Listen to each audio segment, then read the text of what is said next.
আমি আপনাদেরকে আসন্ন সেই বিপ্লবে ঝাঁপিয়ে পড়ার জন্য উদাত্ত আহ্বান জানাচ্ছি।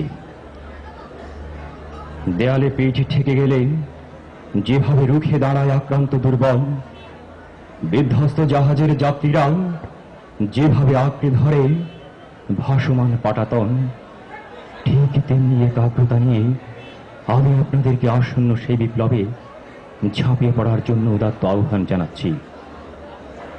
আমি আপনাদেরকে আরেকটি অনিবার্য বিপ্লবের জন্য প্রস্তুতি নেওয়ার কথা বলছি।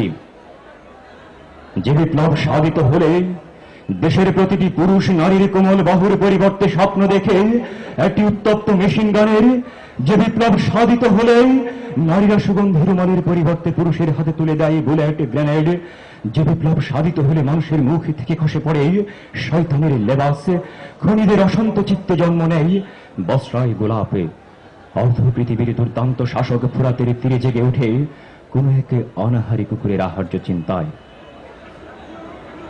আমি আপনাদেরকে আসন্ন সেই বিপ্লবে ঝাঁপিয়ে পড়ার জন্য উদাত্ত আহ্বান জানাচ্ছি। বিপ্লব মানে সংগ্রাম, সংঘাত। বিপ্লব মানে শিরায় শিরায় উদ্দাম ঝড়, ঝড় হাওয়া, টর্নেডো, সাইক্লোন। বিপ্লব মানে কল্লোলিত সমুদ্রের শো শো অশান্ত গর্জন। বিপ্লব মানে তিল তিল বাঁচতে শেখা। বিপ্লব মানে কোন এক ধূর্ত কাকের বিরুদ্ধে আমরণ লড়াই। বিপ্লব মানে আশা, সফলতা। বিপ্লব মানে বিজয়ের অমোঘ পুষ্পমাল্য। অন্ধকার যত ঘনীভূত হয় ততই উজ্জ্বল হয় বিপ্লবের সম্ভাবনা। একটি কৃষ্ণ অন্ধকার মানে সামনে অপেক্ষমান একটি প্রস্ফুটিত সূর্যোদয়। একটি আরক্ত সন্ধ্যা মানে বেগবান বুল্লাকে চেপে ধেয়ে আসছে কোন এক কুসুম সকাল। একটি কৃষ্ণ মধ্যরাত মানে তার উল্টো পিঠে বসে আছে মৌমাছি দুপুর। একটি আবদ্ধ সমাজ মানে সামনে মুখের প্লাবন, অনাগত ধ্বংস, আর একটি নতুন সভ্যতার আমূল উদ্বোধন। নারী পুরুষ আর সাহসী টকবগে যুবক সকলকে আমি বুকের মধ্যে বিপ্লবের চাষ করতে বলছি। যে বিপ্লবের চাষ করলে প্রজ্বলিত অগ্নি হয় জাফরান বিধি। আমি আপনাদেরকে আরেকটি অনিবার্য বিপ্লবের জন্য প্রস্তুতি নেওয়ার কথা বলছি। যেখানে অন্ধকার সেখানেই বিপ্লব, যেখানে মিথ্যার অলিখিত ফানুষ সেখানেই বিপ্লব, যেখানে ক্লেদাক্ত পাপ ও পঙ্কিলতার সাইলাব সেখানেই বিপ্লব, যেখানে নগ্নতা ও বেহায়াপনার যুগল উল্লাস সেখানেই বিপ্লব। বিপ্লব অন্তরের প্রতিটি কুচিন্তা আর কুকর্মের বিরুদ্ধে, বিপ্লব প্রতিটি জুলুম আর নির্যাতনের বিরুদ্ধে।